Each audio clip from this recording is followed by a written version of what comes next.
Coming up, new animatronics are on their way to Walt Disney World, while at the same time, Disney increases prices across the board. And we discuss what we are looking forward to on the Disney Treasure this Saturday. All that coming up on this week's episode of the Theme Park Land Podcast.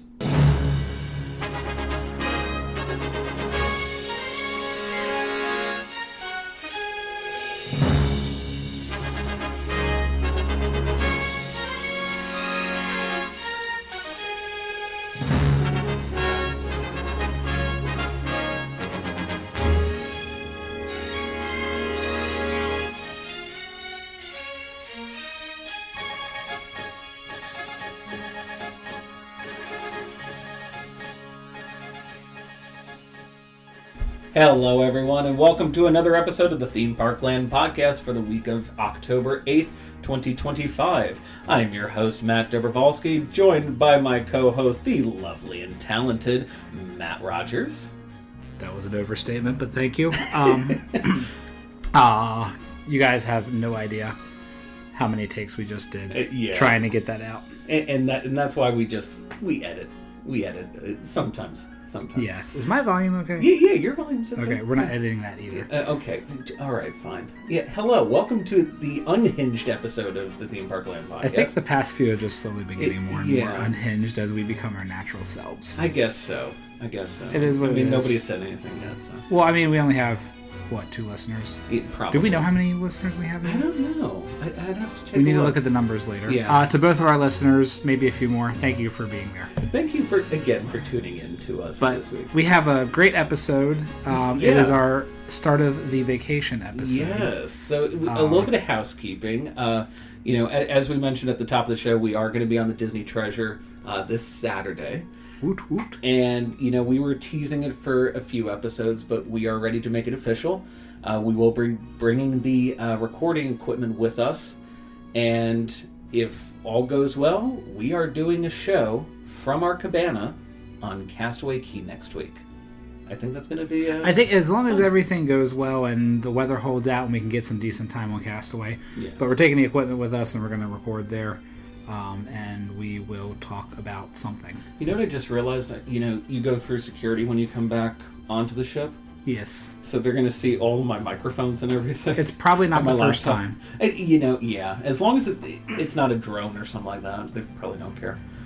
That is official for next week. So hopefully you'll tune in for the next episode where we will be coming to you from, hopefully, Disney's Castaway Cay.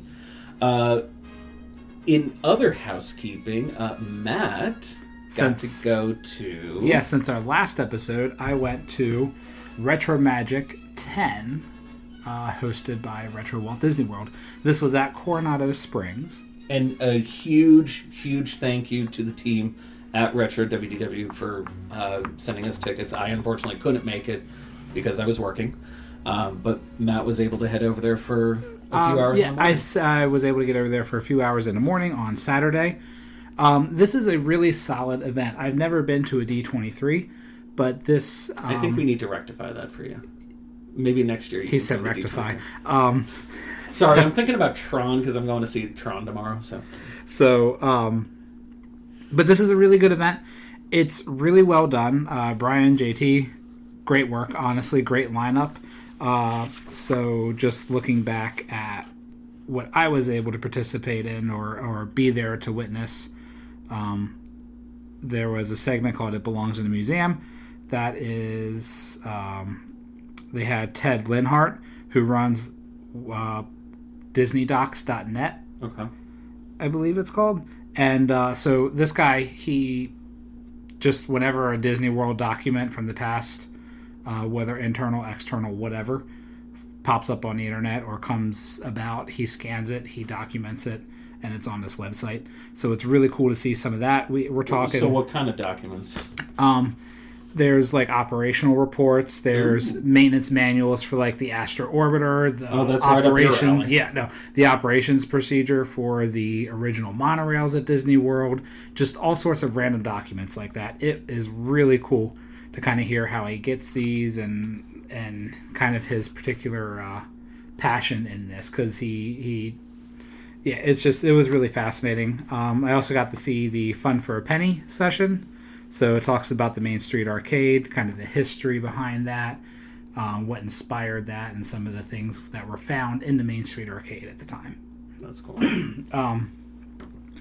Also got to hear the Swimming with Sharks presentation a little bit with Chris Runko and Kim Murphy, former Imagineers. And it's kind of the design of Typhoon and some other things. But it's really neat to be able to hear Imagineers talk about their experience and whatnot when they design these parks and just kind of their thought process. There was this one section where Chris was talking about working on the design for Grizzly River Run at California Adventure, and they wanted a drop where the raft would spin that hadn't been done before, and they were prototyping it, and they were like, great news, we can get this spiraling drop that will get the rafts to spin. We need like 180 feet, and we only have 40. So just hearing kind of the adventures they went through designing some of these things, it was really fascinating. Unfortunately, I had to leave for work, and I wasn't able to make it back the next day. They also have the next door to the conference room, where they have the presentations.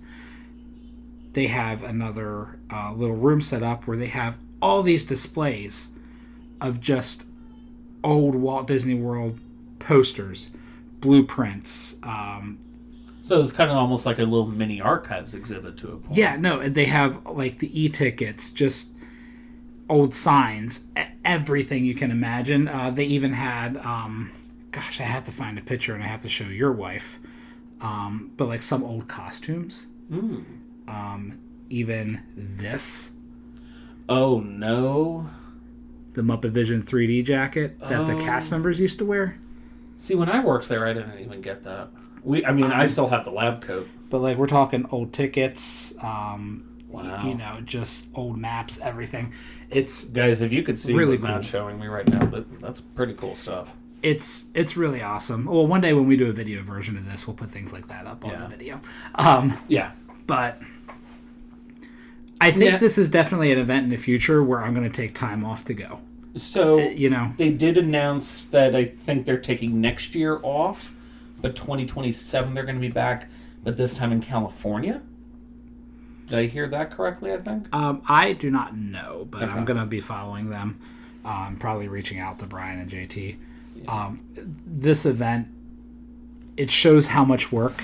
In the 3 hours I was there, because I'd be very impressed. The amount of work that they put into this thing is incredible. If they're really doing this in California, you could even get crazier names to come out too. Yeah, like we said, Tony Baxter was there. He wasn't presenting while I was there, but he was in audience. Because he had a segment that night he was doing where it was the showing movies and whatnot. But at this event, when I checked in, I got a box of goodies. Not a box, they handed it to me over the counter, but I put them in a box, so this is an unboxing for Matt. An unboxing. So we got this fantastic program. I love that it has Figment on it. Oh, yeah, no, it's absolutely fantastic, so it's a little bit of everything. Who's there, pictures of them, what they do, sponsors, of course. Also got this fanny pack, which I'm going to be wearing on the cruise. Oh my god, you are? Yeah, well, duh. Why wouldn't I? Here's the badge they give you for the event, so it's just really cool lanyard.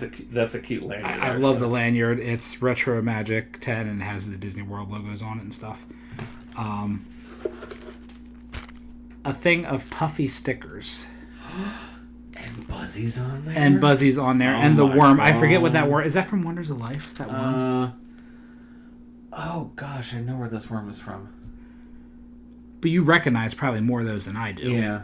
Because, this is the robot creature...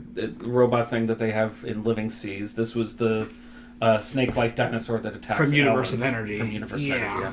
This was the miner, I guess, or whatever, how you would call him, the guy with the helmet that's in the beautiful painting that was in the Maelstrom loading area. Well, that's why he has a red beard. He's Norwegian. Yeah. I guess, I don't know. That's stereotypical. The trip to the moon from Horizons, Dreamfinder, obviously. Yeah, this is... Oh, look at this wonderful thing that Matt gave to his best friend. Yeah, sure, whatever. And also, this is interesting. It's a cassette. It's an audio cassette. It's an actual cassette? No, it's actually a USB. Oh, okay. I thought it was like an actual cassette. But look at this. Whoa. Look at this. It's like a retro Walt Disney World cassette. Okay. That's actually really cool. And like that. And the labeling inside of it is really cool. But this is... And this was all handed out to... Yeah, this is just for being at the event. To be at the event. But what this... the audio that's on this is just one of the retro Walt Disney World guys. Goes around and records audio. This is like everything he has. I think that would have been really cool if they actually put it on a cassette, though. But who would be able to play it? Technically, I would. I've got a cassette player on my vinyl player. Okay, you old man. But... So they gave out some really cool goodies. There was a lot of things to see there. So I definitely think in our future we should probably take time off and go to this thing together. No, 100%. Just a really solid huge event. Shout out to that team for giving us tickets, and wish we could have been there even longer, but we will definitely be doing that. I mean, and this is an unofficial Disney event too. Right. This is really cool to see that from an unofficial Disney event. So I can't wait to see what something like D23 will be. Yeah. Honestly. Like I said, I really want to try and get you out to D23. But this is the ultimate fan event for fans by fans. Even though D23 is the ultimate Disney fan event, but it's neither here nor there. You can make that determination next year. And it was a full house too. That's good. It was a full house, so I'm glad. I'm really happy that this event is successful for them too. That's awesome. So, yeah. All right. So let's head on into our news stories. The first big news story actually, the two big news stories that we're talking about all came out this morning. Ta-da! It literally, like, Disney must have known that we were recording today, so they said, "Hey, here's some news stories for you." I know that's not what actually happened, but still. The first big news story, in my opinion, is the fact that we are getting updated audio animatronic figures in Frozen Ever After at Epcot. I am speechless. Like, when I woke up this morning and I saw this news, I couldn't believe my eyes. This is a milestone event for Disney World for several reasons, because Disney World has very much been treated as the cash cow of the company. It doesn't matter, why should we bother, because people come here and spend money anyways. Whereas California, it's all locals, they have to keep them interested, they have ways of doing that. Disney World is the segment of the company where they did not want to get Star Tours The Adventure Continues. It was kind of forced upon them at some point. Really? Yeah. Allegedly, Team Disney Orlando just wasn't going to do it, and then Burbank said, no, you have to do it. I mean, they were doing it on both coasts at the same time. I mean, so it's allegedly, and again, this is unofficial, but allegedly it was a forced decision by Burbank, and Disney World, if it was up to them, they didn't want to do it. Might have been a George thing, too. George Lucas. But this is a really big deal, because if you look at, with the exception of the past few years, what's really been enhanced at Disney World? Not a lot. I mean, look at Buzz Lightyear Space Ranger Spin. Yes, now it's finally going to get an update, right? After 25 Carousel years. of Progress is finally getting an update. But if you look at up to 3, 4, 5 years ago, everything was just kind of stagnating. Right. So this is another, and I mean, this is a big investment with the Frozen animatronics. This is a big investment that I think this might be the biggest attraction enhancement investment that they've done in a long while. I would say when it comes to like and I use this word loosely, simple thing, because what they're doing with Buzz Lightyear, and even Carousel of Progress, to that matter, and Big Thunder, for that matter, is they are completely enhancing those rides, but still keeping the true ride alive. Well, to the point of view of the guest. This is Disney, I think, saying, we messed up by doing these face-projected animatronics. It's what they had at the time. Work. It's what they had at the time. and we said, okay, well, we're making the exact same ride out in Paris and Hong Kong, and we did regular faced animatronics, and they actually work very well. So you know what? Again, like I said with the Walt animatronic, why build one? Why build two when you can build three for 3 times the price? So my thing is, I like to compare this to the Buzz Lightyear Space Ranger spin. In Florida, ours was the first, and it's painfully obvious because of the mounted guns, the overall condition of the building inside. It doesn't look great. You know what I mean? It's clear it's been there a while. When Disneyland's opened a few years, like 5 years after ours, they did not have the mounted guns. They had them on a wire, right? Their scenes and sets looked a lot better, a lot more polished. And the subsequent versions after that in Paris, in Tokyo, and whatnot, I think Tokyo has one. Hong Kong has one. Shanghai has one. But they look a lot better. And that happened, especially with Disneyland's. That was built in like 2004 or something.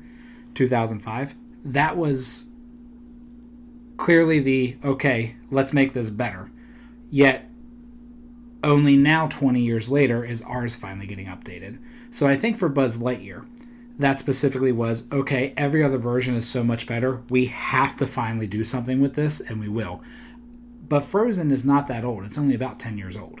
It's not even 10 years old, and they're already going back and doing these animatronics. And I think that's the difference, is they're like, could we just let it sit for a while longer? Yes, but let's just update the animation. I think it's also the fact of this thing will...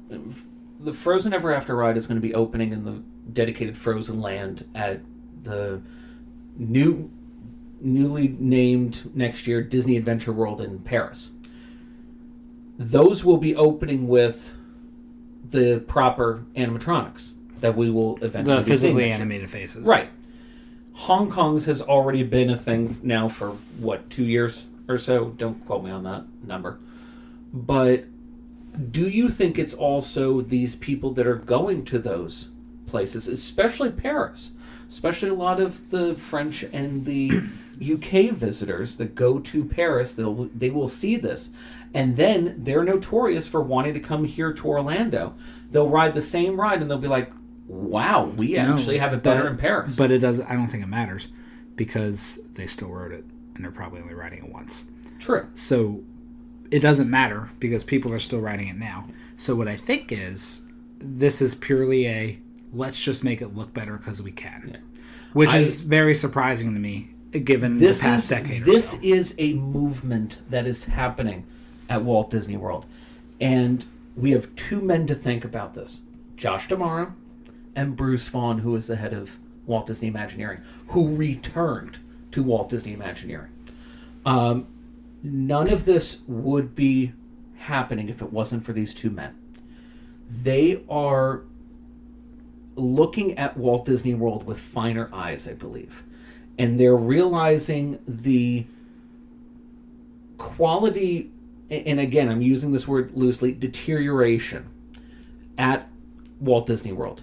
And they're looking to do things better. Maybe not necessarily with newer attractions, but just updating the existing attraction. Mark my words. I am claiming this on October 8th, 2025. Mark my words, one of the next attractions that they're going to announce that's going to get a massive facelift, like they've been announcing with Buzz Lightyear and Frozen and stuff like that. Mark my words, it will be the Many Adventures of Winnie the Pooh. And it will be here and in Disneyland as well. Because, in my opinion, it is a travesty. It is an absolute travesty that our version and California's version nowhere measure up to the beauty that was done in Tokyo with Pooh's Honey Hunt. Now, I'm not expecting you to gut the thing and do a trackless ride and bring in Pooh's Honey Hunt somehow. Just make it pretty. But make it pretty. Give us actual animatronics in there instead of a cardboard cutout of some of these characters that are in there. I actually think something's going to happen before either of those. Space Mountain. One can only hope. I think if you look at Do you think they would do the Tokyo thing that they're doing right now, where they would demolish our Space Mountain and rebuild it? I don't think so, for one reason. The people mover. If they were to... You could engineer around it. I think because of ADA laws, then they would have to bring people mover up to code properly, and people mover wouldn't be able to exist. I think they're going to rebuild the current version. Kind of do what they did in Disneyland in 2005. I mean... that would be my guess. Perhaps maybe they can gut our Space Mountain and kind of redo it like it was supposed to get all those years ago. Well, if it was supposed to get it all those years ago and it still hasn't gotten it, and it's one of the older rides from the manufacturer, where newer rides from that same manufacturer, Arrow, have been taken out of service at seasonal parks, do you think it's probably past its service life? I mean, let's be real. There's a lot of things that are probably past its service life at Walt Disney World. I'm looking at you monorails. You know, I mean, Thunder Mountain's already gotten a rebuild, so which is good. And it opened after Space. So, the only thing Space has working in its favor is that it's inside and it doesn't fight all the corrosion problems, probably, that the Florida humidity would give. But mark my words, we will see more of these updates, and I couldn't be happier. Because this is revitalizing and giving us the true quality that we need in these parks. Let's go. Another quick little news story that we got this morning was more information about the Zootopia attraction that will be opening on November 7th at Disney's Animal Kingdom. We have our first look at the Benjamin Clawhauser animatronic that is taking over where Hopper was in there. And have you seen this one yet? No. Okay, let me kind of pull it up for you in the meantime. This thing looks amazing. So it's kind of what we suspected. It's using the same infrastructure.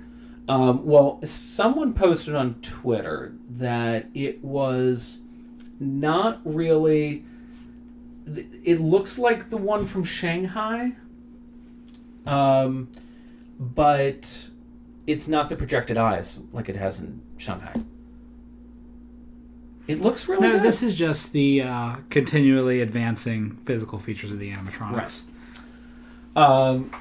So we have that. We also have information that cast member previews will be beginning on October 31st. And those will be running for a couple of days. Annual pass holders will be getting a preview on November 4th and 5th. And DVC will be getting a preview, I believe it's November 1st through the 3rd. So seems like everything is ready to go with this attraction, and we'll be seeing this probably in a couple of weeks. I'm excited. I think this is hopefully the beginning of more good things to come to Animal Kingdom. Especially with Tropical Americas. Definitely. I hope so, because for the next year or two, there's not going to be much to do in that park. Well, because that kind of also leads us into our other news story that we talked about at the beginning. Annual price hike has come to Walt Disney World. I'll let you talk about the prices, but then I got my theories on why this is happening. There's a lot of prices across the board going up. And look, this is not really unexpected. We are in the new fiscal year for the company. This happens every year. These prices expected. Parking in the Walt Disney World theme parks could be now as high as $60 a day. The highest one-day ticket price is now over $200 plus tax.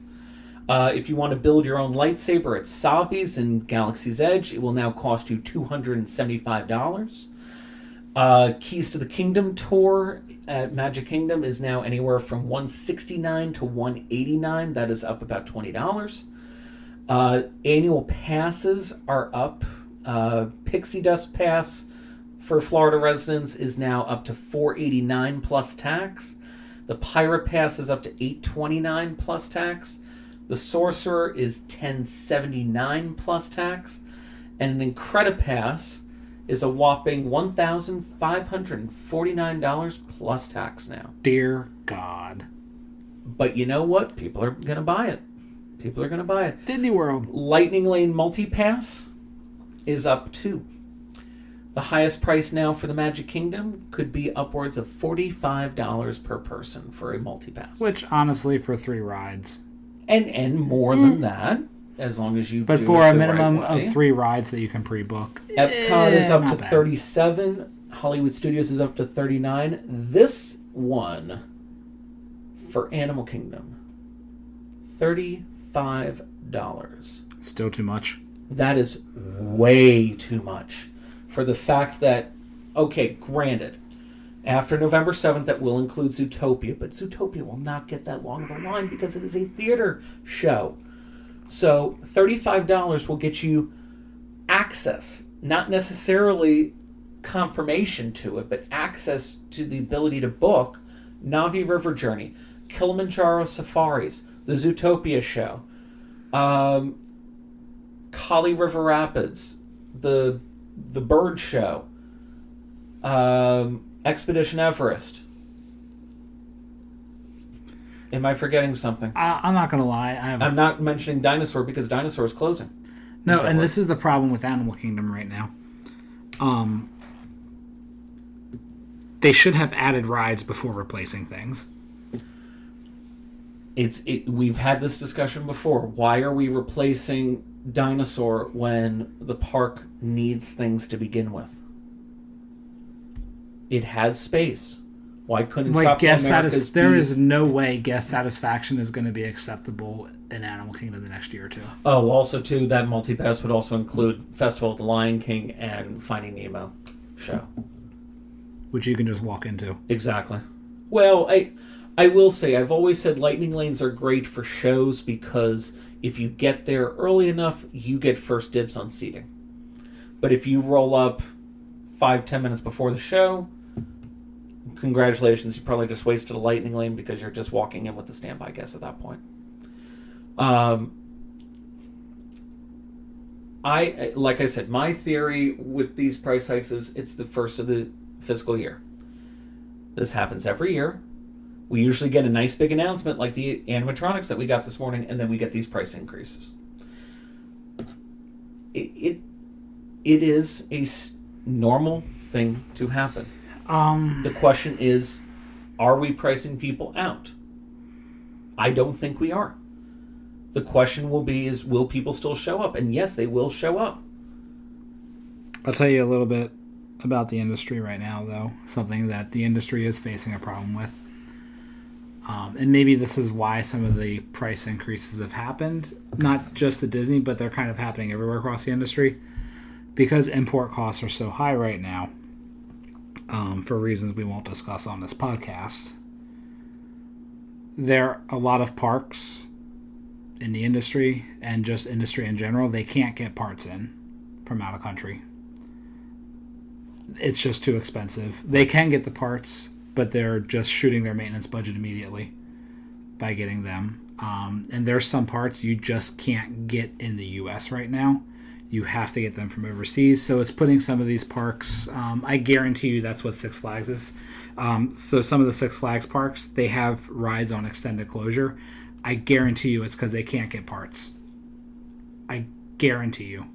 Because some of these manufacturers are from overseas and they can't get them here with a reasonable cost. Or they can, but it costs so much money that it's just better to just have the ride closed. And again, we've talked about this, it's not something that can be done overnight, but I think it's something that these ride manufacturers, Mach, Vekoma, Intamin, hey guys, come on over here to America and build a factory over here.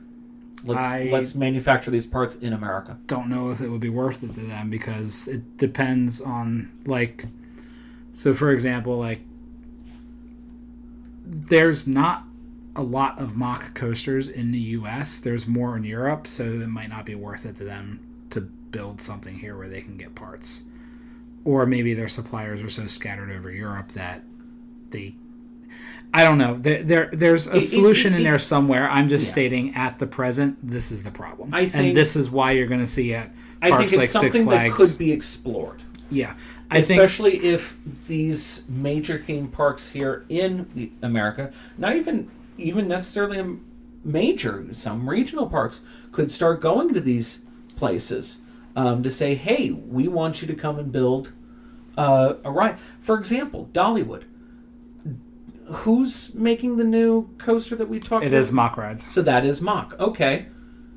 If Mock is willing to... If Dollywood is willing to go to Mock to build this crazy attraction that is... Also, I will say that contract was probably executed 2 years ago. Oh, of course. And there are some of these contracts that are probably like set in stone and everything, so the prices are where they need to be.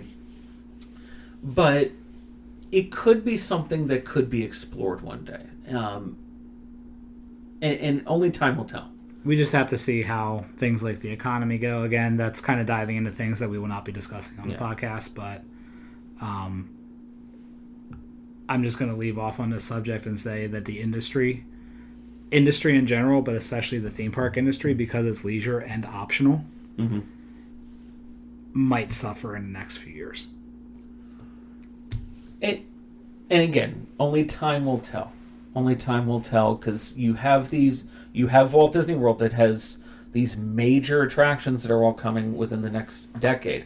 And Universal is pledging its massive expansion efforts too. I mean, they're talking about already expanding Epic Universe to that point. And I'm just saying, if you go up to a seasonal park, seasonal parks will suffer. Yeah, I think. no, if you go up, I'm just saying, if you go up to a seasonal park and there's a ride on extended closure for most of the season, don't blame the park. Yeah, they're doing what they can. Don't blame the park, and it's a tough subject to talk about because I've witnessed this firsthand over the years. Do we think we could also see, that extended closure stuff come over to the major parks too? Does someone like SeaWorld need to be keeping every single roller coaster operating 24/7 throughout the year? What if they announce Manta's going to be closed for... Don't give them ideas. They're in Central Florida. They need to stay open. Yeah, but it's SeaWorld. But it's... I mean, honestly, I'm shocked Disney isn't doing that with some rides that aren't in high... You got to see how it goes. It's still early on. Anyway, moving on. Yes, the prices are increasing, but as long as people keep coming, it will keep happening. Moving on. We are extremely excited because we are less than 72 hours away as of this moment from having, as Matt points out, a Mai Tai in one hand and a Pina Colada in the other hand. Because we will be on the Disney Treasure. And I figured we could talk the rest of the episode just talking about what we're looking forward to with this cruise. I will tell you this, cruises, as you know, I love them with all my heart. I really think that's truly where the Disney magic lies right now within the Disney Experiences segment. And I truly believe a Disney cruise can cure any depression that you may be suffering.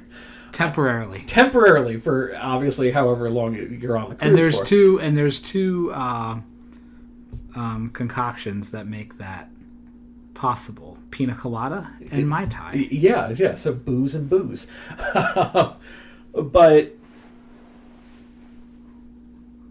so when I say I have been needing this cruise, it is an understatement because desperately. Me too. It is a cruise is really in the cards right now, and I'm so glad that we can say in less than 72 hours we'll be on a Mickey boat, as my goddaughter would call it. Yeah, soon we're going to be able to hear those horns fart out when you wish upon a star. You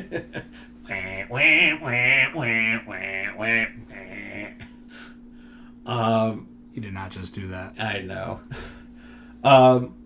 But the Disney Treasure is going to be new to both of us. We've both been on the Wish. We know what to expect to a point because the architectural design of the ship is similar to the Wish. The Wish is my least favorite ship. Amen. This is a sister ship of the Wish. My expectations are fairly low, so hopefully I will be very satisfied. To me, my expectations are low, obviously, when it comes to the design of the ship. I am still not a fan of the fact that there are only 2 elevator banks versus the 3 like are on the other 4 ships. It doesn't matter. You're still going. Oh, no, absolutely. I am still going. And I'm going to go on the Destiny as well. But am I going to come off of this cruise saying the treasure was amazing, and you know what? If I was presented with a cruise to go on, the Magic Wonder Dreamer Fantasy and the treasure, would I choose the treasure? That's my question. I still think I would lean towards the other 4, but I think the theming and the detail that they have put into the treasure, that is what I'm looking forward to. I'm looking forward to not seeing like all the white that is in the atrium for the Wish. Is it not the same color? No, it's completely different. It's more of like a blue-greenish in the in there because it's all themed around Aladdin. Because you have the statue of Aladdin and I'm Jasmine. not going to lie. I haven't looked at anything. Really? Yeah. Okay. I'm just going to walk in and go for the ride. What? Okay. That's how I'm. I mean, look, I have ADHD, look, so before I've been here's my stuff thing. on Here's my YouTube. thing. Before I met my wife, I would have to plan every trip with my friends, everything. And for the past few years, when it comes to Disney cruise specifically, you guys, my wife, you do the planning, and I just go for the ride. Yeah, I'm the one that gets up. And you know what? Me and your wife are the ones that get up at the butt crack of dawn to make sure that we get Apollo brunch reservation or getting the earliest port arrival time. Like, no, but I am like, and I just go for the ride, and it's so much fun. No, it is. And I've always said that is one thing that I do love with the cruise is that, you know, when I say like I had to get up the butt crack of dawn to make sure I get those sought after reservations. That's it. Because once I get on that ship on Saturday, I can kick back and relax for the most part. Much more so than I can here in Walt Disney World. Pina colada, Mai Tai. I fully expect you, literally at this moment, 72 hours from now, because it's 4:30, so we. Mai Tai is drink of the day on day one. Yes. What is it, like $6, $7 or something? I think they're $6.50 now, plus the auto gratuity, so it brings it over to a little over $7, which that's nothing for a drink. I can't wait till we get a camera in here. Oh my gosh, we're going to be drinking heavily on this cruise. But I will say, I think one of the other things I'm looking forward to is the Haunted Mansion bar and the Skipper Society. Those two. The what? The Jungle Cruise bar. There's a Jungle Cruise bar? Yes, there's a Jungle Cruise bar. We've been over this. This is where you're going to be able to get like this drink that comes in like. Is it like Trader Sam's? I don't know. I would guess the Haunted Mansion. Do they have a Nautilus? I mean, it's not the quality of the Nautilus, but I think like the drink that this souvenir mug comes in looks pretty good. I'm excited to try it. Are we going to go to the Jungle Cruise bar and get absolutely hammered again like we did Trader Sam's? Probably knowing us. I love how we're just talking about getting drunk on this cruise. Booze cruise. But mind you, and this would probably be our last point on alcohol for this cruise, I am excited to get my hair cut on, I think it's Wednesday next week. And it's in Hooks Barbary, which Hooks Barbary has a little speakeasy, if you will. And I can basically make my own old-fashioned in there. So I'm going to be getting my hair cut while sipping on a nice old-fashioned. I think that's every man's dream. But what if you get the hair in the old-fashioned? Well, obviously you're not really having that when they're snipping right there. You're going to have the old-fashioned off to the side, but when you're in between, you're like, just keep drinking the old-fashioned. Chug. Yeah, you don't want to chug an old-fashioned. But I think I've done it before. the other thing that I'm looking forward to with the cruise is just spending really good quality time with, you as my friend and all of our other friends that are going to be on board. My in-laws are going to be on board as well. My mother's going to be on board. It's going to be a great, family time cruise, if you will. Because there's like 12 of us that are going on this cruise. And the fact I keep forgetting how many people are going on the cruise. Yeah. Are we all doing Palo brunch? Semi different times because I think we're like 10:30 and then the other half is doing it at 11:30. Okay. Yeah, because like since there's 12 of us, I knew we weren't going to be able to have like a table for 12 even at dinner. So I put the request in 7 of us at one table, the other 5 at the other table, but trying to be as close as we can. Because again, I knew that there wasn't going to be a table for 12. That's kind of redundant. But so it was my wife and I with you and your wife? Yeah. Okay. And Kaylin and Bruce and Joanne as well. So that'll be all 7 of us, and then my mother and our other friends. Wait, is Joanne going to ride the Aquamouse? Bruce will probably get her on that, yeah. Are we going to hear her screaming? She did the Aqueduct. Are we going to hear her screaming the whole way around? Probably, yeah. And then that's when I'm going to have to go around saying, kids, cover your ears, because you're probably going to hear an F-bomb and an S-bomb. Also, too, the Aquamouse has a new video on the treasure, too. So they have the one that's on the Wish with the avalanche thing. This one, I'm not exactly sure what this one is. I think it's something with Mickey and Minnie, like, searching for a chest. Well, every day it's different. Well, yeah, but it flips back between those 2. Oh, okay. Yeah. It's not like there's a new one all 7 days of the cruise. If that was the case, yeah, catch me on there every single day. But that's not. I'll go every day. Yeah. Usually the line's not too bad. Port days, from what I've heard, are better. Yeah, always, because nobody's on the ship. Yeah. Days at sea, good luck. The other thing that I would say I'm not kind of looking forward to is the size of the Quiet Cove pool. That's always been another problem that I have with the Wish. But it's skippable. The Quiet Cove is nice, but I was making the point. I said, what if we went up first thing in the morning to grab a nice lounge chair around the main pools there, so you could kind of watch the funnel vision, watch whatever movies on there. And as soon as you have like a screaming kid running around, okay, you pack up and you move over to, you find a nice, quieter place. Maybe that might be Quiet Cove. We'll see. We'll figure it out. Yeah. There's always the bar. There's the alcohol again. There's the alcohol. I like my booze cruise. How do you know we're alcoholics? I'm not an alcoholic. I just enjoy alcohol. That's what an alcoholic I don't depend on it. What else would you be looking forward to? Just besides alcohol? Food. Yes, all the food. I'm excited to try some new things because I've been bored and Disney Cruise Line knocks it out of the park with food quality. I want to try some of these new food items that are in dinner and everything like that.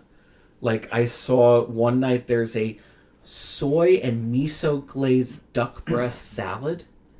Okay, sign me up. Actually, you know what I'm looking forward to that Disney Cruise Line gives us, my wife and I? Proper ice cream dates, because they have really good non-dairy ice cream on the ship. But the only way to get that is at the specialty one. Don't that care. You have to pay for. But don't care. Yeah. Not the word. I'm going on a cruise, so obviously I'm broke anyways. Well, yeah. So it doesn't matter. Hey, I basically have my gift cards kind of lined up too.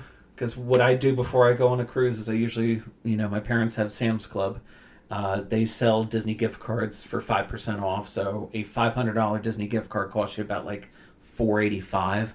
Cool, yeah, $15 off, but that means $15 more to get another drink on board. So I've got those lined up. And I'm going to get on board and say, hey, put this into my account. I don't want to see that credit card charged anytime soon. Yeah, no, I'm just along for the ride. I know I'm ready to enjoy the shows as well. Yeah, the shows I think are going to be... we're going to see Seize the Adventure, which is on the Wish. Which it's a good show. It's a good show. It's a really good show. Beauty and the Beast, which is on the Dream, so that'll be new. That's for new you to guys. me, yeah. But apparently, from what I've heard, Beauty and the Beast is a little different than how it's presented on the Dream. We'll see. I wasn't a big fan of Beauty and the Beast, just because I've seen the musical on Broadway, and that was a million times better than what they had on the ship. I'm also excited to see Moana, because apparently Moana is very well done, and they use amazing puppetry in there too. You know what I'm excited for? The thunderous applause after the emergency evacuation briefing. You're not wrong there. You're not wrong.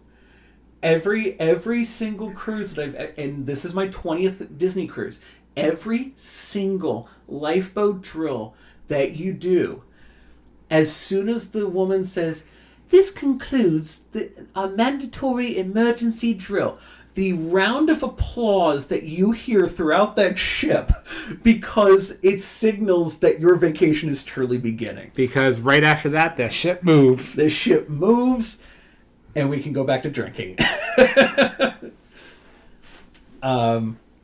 Yeah, oh my god, I can't believe I forgot about that. You're welcome. I'm going to look at you right as that's happening, too. Although I think you guys are in a different assembly station. Probably, but rest assured, I you're will a be little bit applauding. further. I will be applauding. Yeah. I will start the applause I think in our section. I think what's nice is you guys are in the Walt Disney Theater, whereas we have to be outside. Losers. Yeah, I'm going to be baking in that heat. Or just baking in the humidity, because I think it's supposed to be raining on Saturday. So that probably means that the sail away party is going to be inside. Yeah, that's okay. It's the same one as on the Wish, I believe. It's a little different. Because it's Aladdin and Jasmine focus. Well, so you're really not aware, because, like you said, you haven't been kind of looking at everything. There are these two entertainment people on board. Their names are Coriander and Sage. And you'll see them all throughout the voyage. Those are not people names. They are not. Yes, because I kind of... I use that on my chicken. I use a coriander to take care of pasta water. No, that's a colander. A colander. Wait, what's a coriander then? It's seasoning. Coriander is a season? It's a spice. Okay. So sage is a spice and coriander is a spice too. Okay. Why would you have a spice and a colander? I don't know. That's what my mind went to. I was like, wait, I'm gonna be using. All right, whatever. So they have these two. They have these two characters on there. So, they're called yes. Coriander and Sage. Right, and they're the spices I put on my chicken. Anyways. Yes. They're going to be all throughout the ship and different activities on board, but they are the ones that start the sail away party now on the Treasure, because if you remember on the Wish, it was the fairy godmother. So on the Treasure, it's them, and they kind of like treasure-fy it. I know that's kind of a weird way of saying that, but yeah, could be interesting. I can't wait. I can't wait either. It's almost here. It's almost here. We don't know our dining rotation until we get on the ship, right? Well, actually, technically, we'll know it once we tap into the cruise Wi-Fi. Okay. Yeah. Okay. Have you kind of looked at the restaurants at all? Worlds of Marvel. Worlds of Marvel in 1923 are the same as The Wish. Worlds of Marvel, that's a different show, though. On the second night. So the one's Ant-Man, the other one's... Okay. Yeah. All right. And then I know Coco. Yes. Coco instead There's of two shows for that one. Right. And I think it's the first night. I'm excited to try. They have a butternut squash enchilada. That sounds delicious. I really want to try that, and there's a couple of other things I really want to try. They have croquettes, too. Ooh. Yeah. And we get the one drop of guacamole. And oh, my God. So, for those of you that haven't seen what the second night at Plaza de Coco the chips and guac is pathetic. Take a look, if you're listening to this podcast, and you're driving right now, please wait until you obviously park your car. Skirt. Go on to the internet and look up the guacamole at Plaza de Coco. It is a little dollop of guacamole, and it looks like one tortilla chip. I think it's 2. Yeah, some people have told me it's 2, but I've seen some of these pictures where it looks like 1. I'll take 10. I'll take 12. Because I'm sorry, if I was served this by my waiter, I'm going to look him dead in the face and say, "You better go back in that kitchen and get me like 6 more." No, what I'll do is I'll just go in the kitchen myself and bring the whole bin of guac out, and the whole bin of chips out. Don't take the steam tray, sir! Sir! No, leaves 1 chip for everyone else, takes the whole tray. Yep. It's going to be a good time, though. Yeah, it's going to be a really good time. Wow, this is actually probably our shortest episode. I think we talked about what we wanted to talk about. Yeah, and you know what? I'm getting hungry. The wives, they're not back yet. Where did they go? I don't know. They probably went to a bookstore. No, they were just going to go to Swig. Oh, I thought they went... Knowing them, they're Where is my going wife? to a bookstore, too. Where is my wife? Anyway, guys, thank you again for tuning in. They're at a bookstore. Next week... I love how we're paying attention to where our wives are. Next week, we will be coming to you from, hopefully, Disney's Castaway Cay. We'll see how it goes. Talk about our time on the Disney Treasure. Because, I don't plan on also... Wait, do they have pina coladas and Mai Tais on the island? Probably. Yes! And you know what's even crazier? Because we'll be in our cabana. You can get that delivered right to you. Wait, there's a little button, too. There's a button that's in there. You press it, a surfer will come. It summons the server. And they'll bring you your drink. I'm just going to tape over the button so it constantly lays down. Guys, thank you all for tuning in. We'll be back with you again next week for another episode of the Theme Park Land podcast. If I survive alcohol poisoning. Goodbye, everybody. Same. Goodbye, everyone.